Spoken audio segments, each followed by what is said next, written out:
To fix this problem, head straight to your phone menu and try to search for Amino app.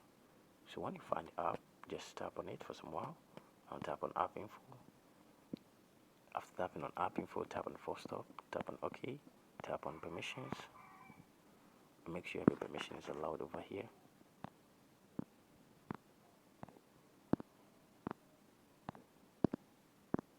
Try to allow every permission. It's very necessary. So after allowing every permission, as you can see, no permission denied. Now go back, tap on notifications, and make sure every show notification is good here. That's where you're going to get notification from them if they have net challenges. So background data, you have to make sure this is turned on. After that, go back and tap on storage and cache. Tap on the clear cache. After doing this, what you have to do is to go to your phone menu again and try to search for Google Play Store.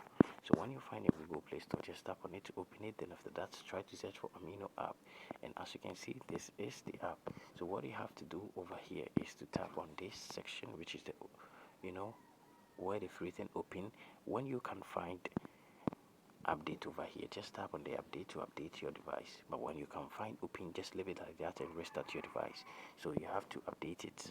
So after that, tap on your power button for some while, tap on restart, then tap on OK, and this is going to be fixed after restarting your device. Thank you very much for watching this video. See you in my next video.